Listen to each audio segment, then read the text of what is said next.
on this episode of A Tale of Two Hygienists. For me personally, being healthy, being fit, trying to stay ahead in what's the current healthiest way to live for quality of life, that's something that's been really important to me for a really long time, well over 2 decades. You have to find what works for you because we know the ideal. They say weight train 2 to 3 times a week. Well, 2 to 4 times a week, let's be fair. Weight training, 10,000 steps a day. If you're not doing any of that now and you're stressed, where the hell do you put that? We first have to discover what does healthy mean to us, and then come together with our team and what does health mean to our team, and then together start exemplifying that in consistent communication with our patients. Yeah, this is a tale, oh yeah, a tale of two hygienists. So there might be only one, bringing the best of dental knowledge, and we do it all with ease. We cover oral health and screening, and preventing gum disease. We're gonna do a lot of learning, and have a little bit of fun working at the dentist. A tale of two hygienists. Welcome back, everyone, to another episode of A Tale of Two Hygienists podcast, episode number 518. I'm your host, Andrew Johnston. Thank you so much for joining us today. You know, we have a special guest on over the years. We've had Machell Hoover, who many of you might know her as Michelle Hudson. So that was her name before she got married. We've had her on several times. She is incredibly smart, and her particular brand of brilliance usually revolves around health and wellness. And, you know, especially this time of year, I think everyone's either ramping up for the holidays, ramping down for the holidays, planning the new year, all that kind of stuff. And health generally seems to be one of the topics that is important to all of us, especially this time of year. So that's what this episode is about today.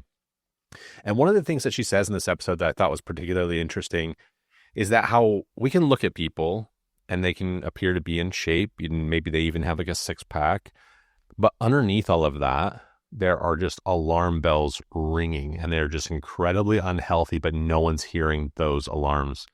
And then the opposite can also be true. Another thing she talks about is her journey, which I think is pretty interesting. She used to think that she knew exactly what health was, that she was embodying it, and she was in pretty good health for a while. And then life happened. Life had this great surprise of like, hey, you're going to start doing all these changes to your routine. Well, guess what? We're going to take you down on a healthier pathway, which for most of us is incredibly relatable. Like, we have our ups and downs all the time. But for her, she was able to use this to her advantage so that she could gain the experience. It's not the type of experience that many of us want to have, but it was an opportunity to learn. And so I can't wait for all of you to hear about her journey and kind of what she has to say about all of that. And then one more thing just before we get in, just a huge thank you to Michelle. Michelle, if you're listening to this, for the years of great friendship to me, to the podcast. She's always willing to come on, even if she's just learning something or something that she's just like newly excited about. She's, you know, happy to come on and share that with us and with all of you. It's funny too. We often share phone calls, and because we're both really busy, we don't get a chance to, you know, talk often. But when we do, they are just some of the most incredible phone calls. And I kind of wish that some of you could be, well, I was going to say a fly on the wall, but that doesn't work. So I wish you guys were tapping our phones. I don't know what the thing is. I wish we recorded the call sometimes and you all could hear it. Because her brain doesn't stop. She's just full of ideas and passion. Her ability to retain science actually makes me really jealous. But she loves to share about it, and then she connects that science to all of these other things, and it's just a really, really, really fun phone call. But beyond all of that, beyond the brilliance and beyond the smarts, she's genuinely a nice person. She has a heart that is full of love, and it seems to not have any limits to the amount of love that it holds. I'm very thankful. For me and my family, we've been often the recipient of all of that love. I hope you all get a chance to reach out to her. If you see her at a conference or, you know, she's doing a webinar or whatever, I hope you get a chance to listen to her speak. She's really good at what she does. And if you have any questions or thoughts about this particular episode or any of the episodes in our library of things that she's done for us, be sure to reach out to her.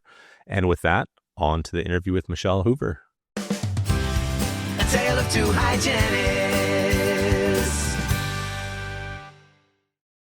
All right, listeners, welcome into the episode. Joined today by Machell. Thank you, Machell, for being here. Thanks for having me. Do you Wow. like when I do that? When I'm like, hey, let's just start. And we just started. No warning. One, Yeah, two, three. no. Not even that. And listeners, here's the best part. Today's Thursday. This is going to go out next Wednesday. So it's, less than a week away. I texted you 2 hours ago and it's like, hey, let's do a podcast. And you're like, okay, great. Machell, I think if this goes the way I think it's going to go, you're probably my last regular episode solo interview, me versus the world kind of a thing forever, maybe. I think the next couple of ones I'm gonna do a monologue one at the end of the year. We're gonna introduce the new co-host, I think the week after next. And then, buddy, then it's you. And this is it. Isn't it exciting? Yeah, I don't you've got to be feeling so much emotion because I know, like, even for me, and that's thinking about when I first met you and the journey. And so this podcast, and I know I'm not the only one who has shared this as we close out this chapter with you hosting. This podcast has changed a lot of lives in a lot of amazing ways. I'm not sure about any of that. But I am excited for what it has become. I'm excited for, back when I thought about doing this and thinking like, you know what, if we get 12 people to listen to it, and then you go to these conferences and a lot of people have heard it, I'm like, dang, like people are just bored, I guess. They just want some more dental content. But no, but for real, so I'm very appreciative of everyone who's been on the show, everyone that's kind of helped move the needle for so many of the listeners, yourself included. You've been on the show multiple times.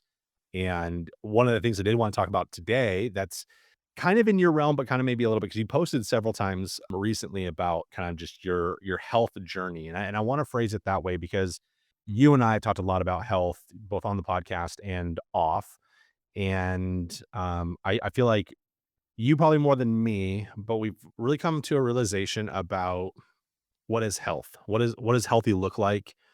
What does it feel like? What does it mean to be healthy and those types of things? And so I was hoping like we could start off the show and just like take us a little bit through your journey of kind of what did you think it used to be? What were the things that you believed in, and then how has that changed recently?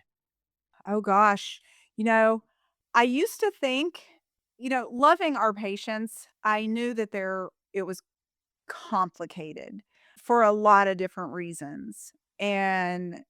But for me personally, being healthy, being fit, trying to stay ahead in what's the current healthiest way to live for quality of life. That's something that's been really important to me for a really long time, well over 2 decades. And so my poor child, who's 26, has lived this entire journey with me. And being a clinical hygienist, we have a very routine of sorts um, week, even with every patient being so personalized and special. We clock in around the same time every day. We clock out. We get to go home. We get to learn what we want to learn and bring that information to our practice. So I've always been a growth seeker. However, when in 2016, after Bruce and Cynthia Baird for 20 years or 8 years, sorry, trying to push me into doing more coaching, they wanted me to coach with a group, and I just want to take care of patients, right? And but then in 2016, going and spending some fun time with Dr. Brad Bell, I just knew, okay, we've got to get out and share this stuff, however that looks. And then that routine life, Andrew, changed. And I didn't think I was doing anything special. I thought everyone was loving their patients the way that we were able to practice. And I didn't know how rare my clinical experience was. until I started creating this consulting program for a company, protocols, and then I started working with practices. Did I actually realize how different my life was? And so then, but before that, I thought that I would get out there and start this and then be kind of like, okay, you can go back and keep doing what you've been doing forever. Mhm. And I didn't see my worth in short. I didn't see my worth. So as I started realizing that I did have a special skill set given my experience in a great dental setting where we learned and grew together, did I kept my full-time love of clinical hygiene, and on top of that, I started creating the PDA consulting, hygiene consulting, and then I started traveling, and then next thing I know, I don't have space for everything. And what happens to so many of we healthcare professionals, what happens when we start prioritizing everything and everybody before us? Mhm. Mm. So here I'm going out and I'm starting to speak. Andrea Johnson convinced me to start speaking. Who, by the way, I knew her, but she didn't know the things that I did outside of clinical hygiene. I was actually her hygienist. And yeah, but she didn't know I was doing anything outside of clinical hygiene. But she heard me on a Tele2 Hygienist, my first podcast, and she's like, "Do you wanna be a speaker?" I'm like, "Not just no, but like, hell no." And, um, so anyway, all these many blessings, and you don't turn people down that believe in you, right? Like, I Mhm. just if someone believes in you and they see something special in you, you have to do it. But I lost myself in that. I grew in so many ways, and in other ways, I just completely lost myself. And over a period of years, I packed on. I went from I was fit. I worked out, 4 to 6 days a week. I walked or ran almost every day to it was sporadic. And so I went from this 138-pound, like 19% body fat if you're looking at BMI. So I was a fit woman, prioritizing what I fed my body, what I fed my mind to constant chronic chaos because I was trying to stay ahead and I was falling behind to a woman that weighed 211 pounds by 2022. So here am I going, and it kind of, even today, it makes me want to cry because here I am trying to teach practices, hygienists, doctors, the whole team, how to get our patients healthier because I had such a good understanding and how to do that and so many years of experience living that to I forgot what healthy was for me. I lost that. So as you know, Andrew, in October 2022, I moved to North Carolina with my fiancé. We got married, several months later because you and Allison were there, and Mhm. which was beautiful. It means the world to Neil and I. But I knew at that point I had to learn how to start prioritizing my health again because what good are we, Andrew? Like, what good are we if we don't feel good? Um, So this is where I wanna jump in because this is, I feel like, the story that a lot of us have gone through. Maybe not to the same kind of, like, extent that you knew as far as, like, health and wellness, but, I went through a phase where I was, a big boy, and then I got really thin, and then I gained all the weight back again, and I feel like, we're always on, a lot of us are, at least, on this, kind of roller coaster cycle, and sometimes we don't really know where to jump back on and where to jump back off, and I feel like, okay, so you had, this pivotal moment where, like, I need to get back on track. Starting here, and anyone else that can identify with this starting point again for them, you had so much knowledge. You knew all the things that you had to do, but you can't do everything. So where do you start? Like, how do you baby step into this, or how do you jump, feet first into this thing? ah, I love that you asked this question because this is really very important. We're all created so very different. So I do have a lot of health coaching experience now. I've done a lot of learning in that, but I will tell you, I would not have been able it would have been much harder to be successful if I didn't have really great integrative physicians that I work with. Doctor Paul Thompson. So I started in 2022, October 2022. I started working with him again. Of course, hormones, bioidentical hormones. I'm 50 now. And so late 50s, definitely in that, menopause transition, which is my favorite topic now, incorporating that into oral and systemic health. But so it's already uh, like I knew I had this transition that I was going to make it even more difficult to get healthy, but I still thought if I go and work out and eat healthy, it's gonna happen really fast. And so I started doing a lot of HIIT workouts and, still had such a busy, chaotic schedule, which let's just take out what I do for a living now.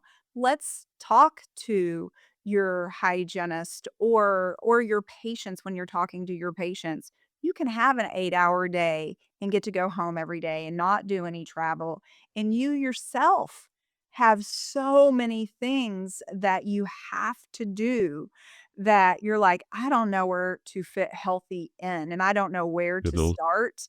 If you're chronically stressed, especially chronically stressed in this menopause transition state, because hormones are all over the place, you start with Paul was like, "You've gotta quit killing yourself working out," because in 6 months, y'all, I lost 10 pounds and barely changed and still so fatigued. I had to take naps every single day, and I am not an everyday nap girl, and I still struggled getting out of bed some days. That Paul, in April of 2023, said, "Are you ready to listen to me?" Because he'd already told me what to do.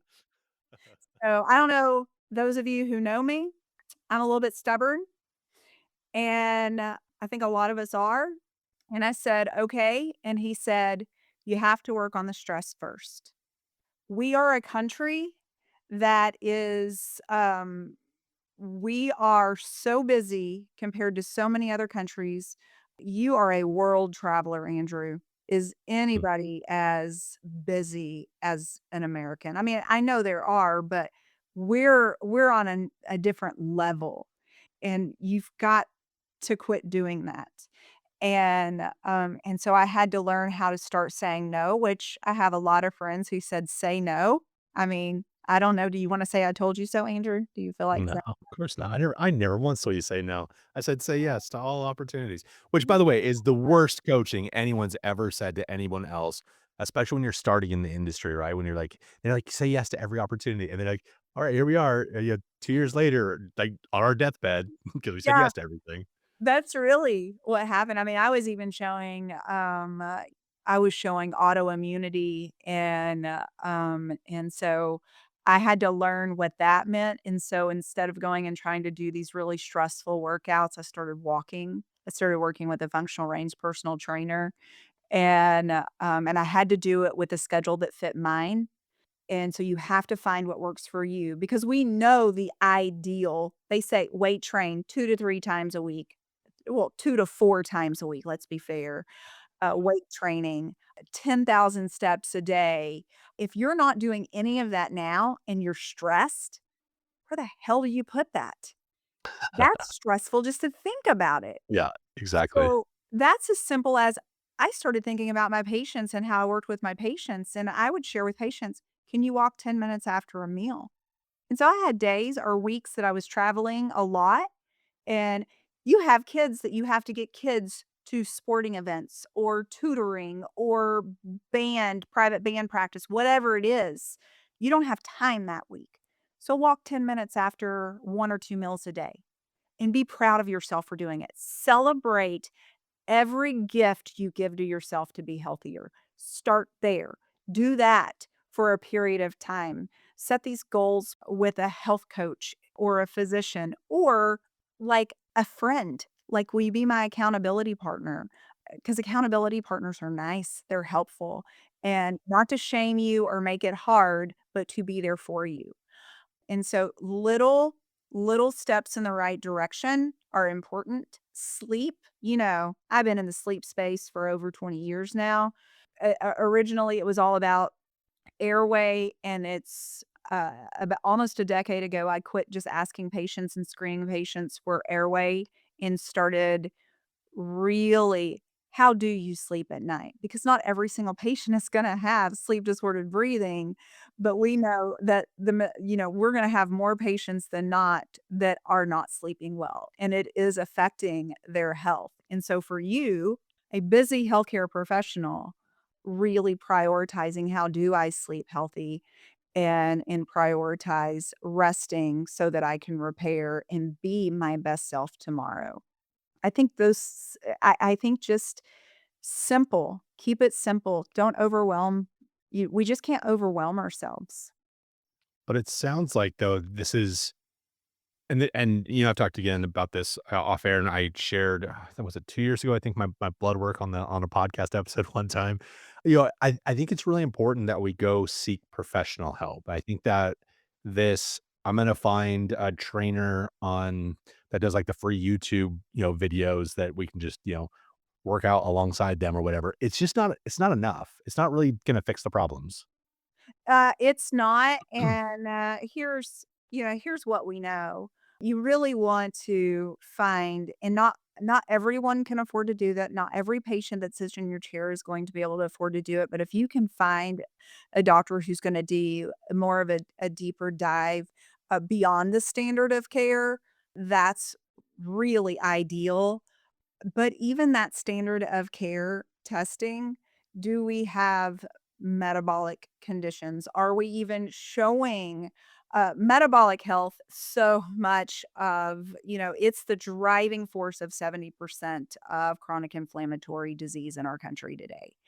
And so, yeah, I love that you said that because I was thinking habit, behavior change. But you're right. You have to know where you're at today, Andrew. So thank you for bringing that because that is something I teach in whether I'm coaching your practice or where I'm teaching a course because we are part of our community. One thing that I added, I was speaking, and I was speaking to a group 4 or 500, and this is actually probably about 5 years ago, 4 or 5 years ago. And here I am teaching how we get our patients healthy. Part of that being Beldonian method, heart attack, Ye stroke, and diabetes prevention. You've had so much of that on here, so many of us that have spoken to that, but we never think about ourselves. And I was looking into the audience, and here I am teaching them about what metabolic health is. And I'm like, oh, and I had just worked with I onboarded with a team and even teaching these teams how to go through a comprehensive health review with their patients, incorporating metabolic health in that. And I'm like, we don't even know what healthy is. So I changed that and I'm like, we first have to discover what does healthy mean to us?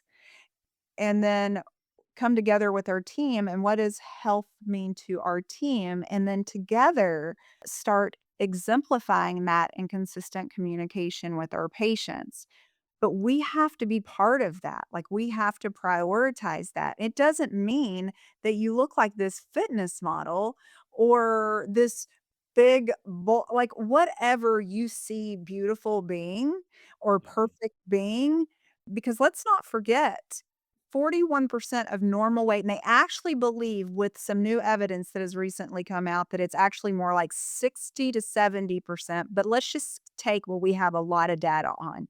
41% of normal weight American adults are metabolically sick. They have metabolic So it's conditions. not just the overweight people. It's No, not no. appearing normal. Yeah.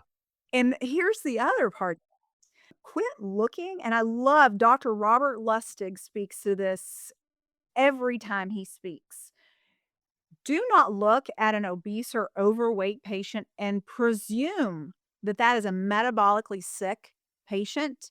And that means you too don't look in the mirror and presume because you're normal weight or you're overweight or you're obese that you are healthy or you are metabolically sick. Because 20% of our obese patients are metabolically healthy. And so, yeah, and you don't know those things unless you go to a physician, nurse practitioner. And we have so many that are still practicing the standard of care. So they may tell you that you're healthy and you're within normal limits. And so there's a huge learning curve for all of healthcare in what healthy means and not what is acceptable health. Does that make sense? It's yeah, of course. I mean, and I think that we've been on the bandwagon for that, for a really long time. It's the whole "don't judge a book by its cover." There's deeper meaning. There's even with anything that's dentally involved, like what's the real meaning behind it? It's not you can't just presume they're going to be having a lot of sugar. Well, it's okay. What else is there? What kind of? Anyways, we don't need to go down that. We all know this. But I was going to ask though. I think that generally, probably the listeners of this show and hygienists kind of across the world I feel like we have a decent handle on things like blood pressure, elevated blood pressure, things like that. I think we have a decent handle on diabetes. I think that when we hear though Hmm. metabolic disorder, right? Just that, we're scared of what like the treatment. Like, okay, so again, let's assume that the listener's not thinking about their patients, they're thinking about themselves and they're saying, you know what? I have, kept my blood pressure in check. I have done these things. If I go and get, like, screened and they tell me that I'm metabolically unhealthy, what type of regimen are they gonna put them on? Like, it sounds like a scary type of regimen, like, that could potentially be out there. Yeah, it's not scary. This is called lifestyle as medicine strategy. And now it's not easy because it's behavior change.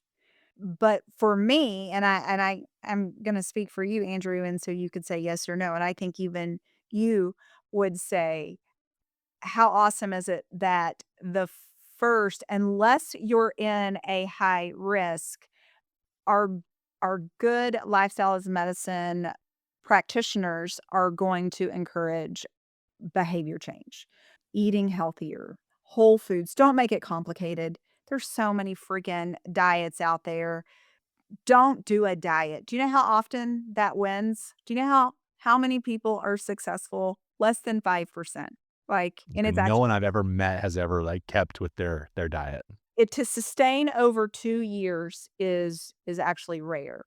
And so that was another thing that I followed is I was not gonna overcomplicate it. I've done every diet out there, and, I feel like at least most. And I started I ate real food. I ate real food, and if I was with friends, then, I did not beat myself up for just enjoying what was at the table because it's one moment, that one day, that one meal, whatever it is, that one weekend because, you're at Chicago Midwinter or whatever, and there's so much entertainment with and enjoyment with friends. Like, hey, the next 4 days, I'm turning off that. I'm gonna be mindful of it and try and feed myself some healthy nutrition, but I'm gonna go have a good time with my friends. I think that's really, really, really important not to obsess over what you're putting in your body because that is setting us up to fail. I mean, you're And trying to get rid of all of your stressors and anxiety when you're constantly stressing about this one thing that's supposed to be good for you. It's a destructive cycle. it is. So I quit doing that, and, it took me a long time to get to, like, where people actually noticed change in me, and I was okay with that. I was okay. It was 2 years before I started hearing now, my closest friends knew, like you knew, Andrew, Mhm, mhm. and I was okay with that. But once people started noticing, it was, like, I was like, yeah, like, it felt really good, but I was already proud of myself because I was already doing the right things. So, yeah, definitely find a doctor, do your blood work, and look, blood pressure, we know how dangerous blood pressure is. The guidelines have been updated, and if you've got a patient, you know we're pushing we don't worry about, 130 over 85.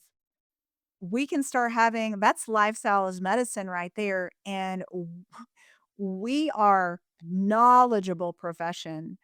Think about this for yourself as well. Okay, I have to start doing something different because those are warning signs. Those are warning signs, and it takes years, just like diabetes. We think I had a DSO, an awesome DSO that wanted me to come in and only teach their teams diabetes protocols. And I was like, would it be okay if we actually talked about metabolic health and really help our patients before they're diagnosed with diabetes, before they move Mhm. into prediabetes and diabetes? Like, how can we prevent diabetes? And not only our patients, but everything that I speak to and share is about how do we prevent us from getting that? Because again, we're part of the community. And so we don't wait. We've got to quit waiting to be symptomatic. And I know that's something that has been, you've had dozens of people who have shared that. But with our own health, it's important that we really prioritize. We don't wait. I don't have high blood pressure. I don't have diabetes. Well, do you know what your fasting insulin is? Because standard of care, they don't look at your fasting insulin. And fasting insulin tells you as much as 2 decades before you're diagnosed with diabetes that you're a risk factor for diabetes. Michelle, we could talk about this for a long time, and I know this is your passion, so you could probably talk about this for hours and hours. And in fact, you do actually lecture on these things for hours and hours.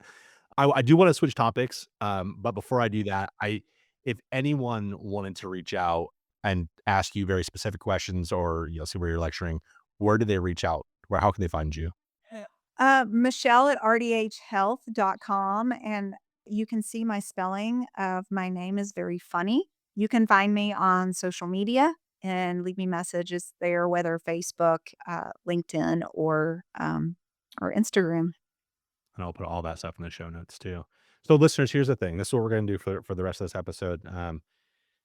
Michelle and I we're friends, and so we're going to talk about things that friends talk about. And I invite you to stay in and listen to this conversation. But if you are like, look, I came here to listen about the health stuff, and I really don't care anymore about the rest of your guys' lives, then thank you for joining us and thank you for listening. But Michelle, I want to talk about this something we talked about actually yesterday on the phone.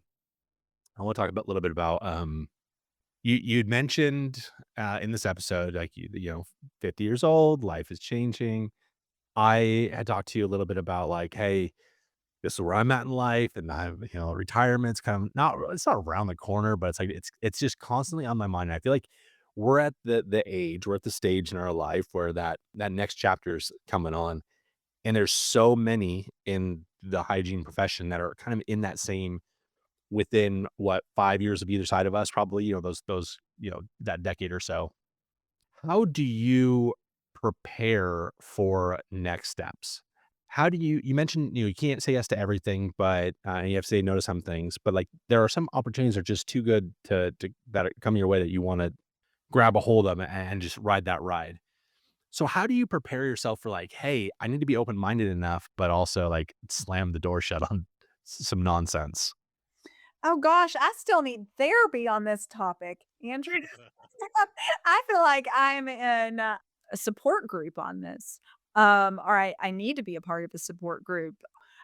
I love that honesty though, right? I feel like that's the thing is like, you don't have the answer, and that's okay, and you don't have to have the answer, and I think that I kinda wanted to highlight that because I don't know the answer either. I don't know. I have been a guy that's been like, yes to most opportunities that come my way. I will tell you, and I've been very frank with you on things, more frank than I am with most people, but, like, I will tell you what my strengths are, I'll tell you what my weaknesses. I'm like, "I'm not good at that. I don't know this one thing," blah, blah, blah, blah. And I think that, planning the next step I since our conversation yesterday, by the way, I've been thinking about this a lot, so I feel a lot better than I did yesterday on the phone when I was freaking out about retirement, mostly because I just keep envisioning myself whittling wood on your guys' porch at the lake house or whatever. I'm excited about that. I shared that with Neil and he's like, "Yeah." So, I mean, it sounds great, quite honestly. But I think it's the unknown that I think is quite scary for a lot of people. And I think that I went through my head literally year by year the next 10 years.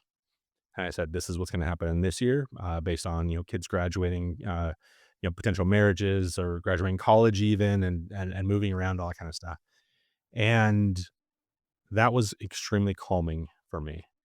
I don't know. I mean, as of the recording of this episode, I have no idea what my job is January 1st. And I think that's a little bit unnerving for me in a weird way. Hopefully, by the time this airs, I'll have a job. We'll see. But I kinda just don't care.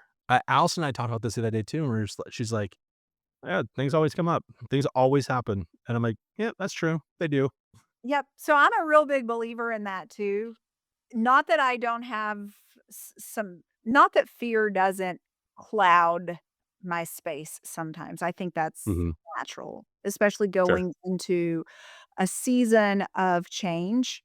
So I think that's fair to have a little bit of anxiety or, what is going to happen because it's a whole lot easier if we just knew everything that was going to happen in the future and where we were For supposed to be. sure. I Yeah. wanna if it's okay, I wanna go back to, we've talked about one of the things I had to learn was how to say no to things.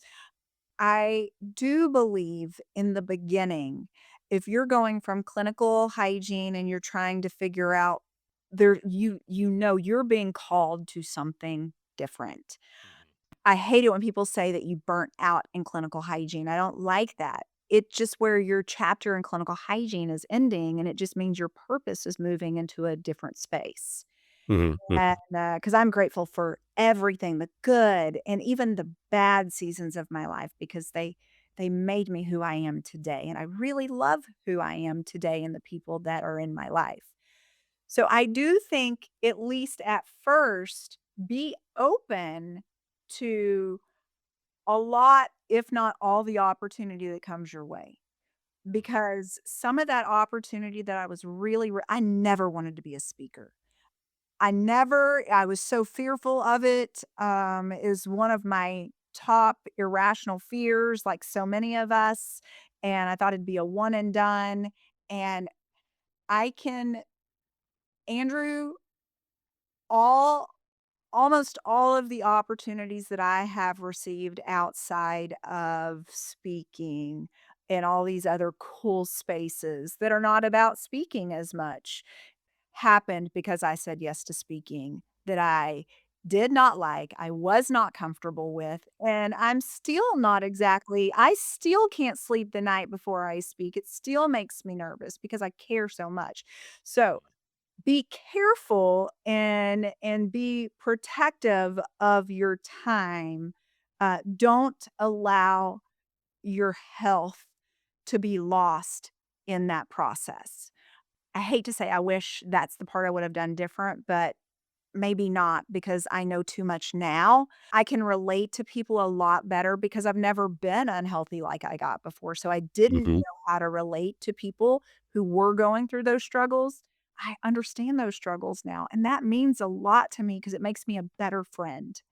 But as far as next chapters, I really believe that you believe that that next chapter is gonna be whether it's where you're gonna be forever, it may be a short chapter, Mhm. but it's where you're supposed to be, and even my husband, about a year and a half ago, um, and, he's in the dental field too, and he lost his job, and this is a really high integrity, amazing human being, and yes, he's my husband, and I have nothing but amazing things to I'll say. co-sign on that though. I met the guy and I'm not kissing on him. So and I agree that He's a he's all those good things. guy, Yeah. and we trusted the process. We had each other, he had my support, and and an even better opportunity came because we had that month where he didn't have anything, and we trusted the process, and that is a really scary to not have a job and looking for a job, especially Definitely. in his role. Hygiene, we can go and get a job. The role that he was in wasn't so easy. So I watched my husband do this and trust the process and believe in him and the process, and he found exactly where he was supposed to be. And, so I believe that be open. You also and this is really hard for a lot of us. You have to go out and you have to network and you have to let people know that you're interested. And it's also okay I don't know exactly where I'm supposed to be, but I am so interested. This is what I did in clinical hygiene. This is what I did that set me apart from many hygienists. This is what our practice did. Like whatever it is that is going to help promote you into that next or pivot you into your new role or new opportunity, be open to that. Things don't happen, sometimes we have I have a friend who I love very much, and, we have to be strong for our friends sometimes and not be ugly to them, not shame them, but I'm one of those, give me feedback because I like feedback even if I don't wanna hear it. Andrew, how much do I give me the feedback, Yeah. and because I need it, because I may not be thinking clearly. So, but she just keeps waiting to be told what to do, and I'm like, "And where to go?" I'm like, "Stop that." So if any of you hearing this, if you're looking for something else, but nobody knows you're looking for anything else, you're just gonna be stagnant forever. That's no place to be. It's no fun, Yeah. and don't do that, and you may get a whole bunch of no's before you get a yes, and that's character building, just so you know, and you get really good at people saying no, but it leads you to the right people, and how many times has that happened to our friends that we know and to us, I mean, Andrew? to ourselves, yeah. Yeah. What's interesting is so I actually had to my gosh, this is so embarrassing, but, like, I actually had to, like, update a resume. You remember those resumes? Okay, it's one of those things. Now, I've never turned one in yet, so that's probably part of it that is why I don't have a place to land yet. But, anyways, so it's interesting. I looked at a resume that I had years and years ago, and I'm like, "Oh, this is an interesting resume." I look at my experience, and I'm like, "Oh, yeah, this dude did some things back in the day, 10 years ago." And then I look in those last 10 years and I like, okay, how am I supposed to add this in? How am I supposed to add this in? I've done a lot of crap in the last 10 years. Yeah, you And have. I think the point of that story is not Andrew's amazing but he is. So if you're hiring, he's awesome at what he does. But also it's just say that in the meantime, in the time between job offers or whatever, you have to keep working on different things. I like looking at even job descriptions that are posted online. It's not really for me, but it's like, oh, they're looking for someone that has this skill. Now, I don't really want to go take a course on this, but maybe I can, just slowly kind of just dabble a little bit into this and just see, just become familiar with it, the jargon or whatever it is. I think that's a really good starting point for a lot of people too. Like even if you're not really a go-getter, even if you don't really have the network or whatever to kind of help you out, even if you don't have all of these things, you got to keep working on yourself. You got to, I mean, go back to school, get your MBA. It's hard. It's worth it though. All right. So my last question for you is, I don't know if you saw the Powerball's up to $1 billion now. Now, Wow, the that's crazy. the thing about that though is you're after taxes, after, all the stuff, you're probably gonna walk away with, 300,000,000 or something like Uh, that, something pretty low, right? And maybe it's not even that high, but let's just play around with 300,000,000. So let's pretend that you did that. Let's pretend that you guys took the cash prize, whatever. What would you do? uh, oh, you already know this answer. Um, that would be amazing. Uh, Yeah, it would. the majority of that money majority of that money would go to give back. I came from nothing, and, I came from a really dysfunctional, incredibly abusive that's my beginnings, and this isn't to make anyone sad because I am like, look what I grew into because of all the experiences and because I believed that there was better, and I was gonna be an example of that to others, so giving back would like, I tell my husband and Andrew, you know this, like, my dream is just, like, I just wanna go work in a nonprofit, and I don't care anything about money, and, I know that I've got food on my table at night, but you just get to love people. Like, yeah, my husband would probably not like it like that. He He's would like, "Let's invest it into these different yes. markets. This money market, E equals MC squared." I'm such a nerd about money. He would, but can I beg, some money from you? Can we do a dental nonprofit to the Philippines? You just support my habit of, one, traveling to the Philippines twice a year at least, and then two, just doing really cool like projects over there, because there's such a need over there that they don't have the same education, they don't have the same exposure, they don't have the same opportunities as we do here. So can I have some money, please? Um, uh, yes. So we will just Okay. give a That's full a chunk of verbal and binding contract on a podcast that's out there. There's no going back on it. so I guess now Neil and I have to go. I don't play the lottery. I guess we have to go play Uh, because yeah, I think you gotta this play to means win. that I'm gonna win. I think this means that I'm gonna win. So maybe I Yeah, should. I think so. I mean, I hope so. I mean, if you don't, I will. Let's So, and we also have to say this, and I know this is going backwards. Andrew does have opportunities out there, so don't let you think that he has none because, we all know how great he is, and he's like if he were in front of me right now, he'd be kicking me right now because he doesn't I want us, would. you know, talk about how great he is, but he is. And two, if you are young, don't forget to invest in your future. That was something that I didn't do well. I have a 401k and, but I can tell you at 50 years old, I am so grateful that I have a husband who has prioritized his future after retirement, early on. I did not do that. I think, the majority of Americans don't do that. Uh, And you just don't want to get to retirement and not do you even get to retire anymore, Andrew? You don't have yeah, that. yeah. So, yeah. Great advice. I would love nothing more than just to let's let this thing keep recording. Let's just keep talking. This is it's how we first really became buddies, as on the show. And this is, well, I was gonna say this is how we end. We're not gonna be friends anymore after this episode, I guess. I don't know. I was gonna try and bookend it, but it doesn't really work that way in real life. So, It does well, but it can't. I no, thought and you still are, Andrew. I but it's like, I just thought if any of you are out there I do a lot of work with some great groups. American Academy of Dental Sleep Medicine is one of them, and, there was a hygienist who came up to me, and the way she did it reminded me of when I first met you. I am, like, movie star famous to her, and just so y'all know, that just makes our stomachs turn, right? Like, it's yeah, like, it's so we're uncomfortable. we're people. We're Yeah. people doing what you do every day. We're just loud about it.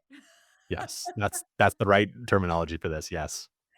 Um, I'm gonna tell you, it's so important to, the kindness that I received from you and and and Andrea and everyone else that I went to, and I was like, "Can I have your autograph?"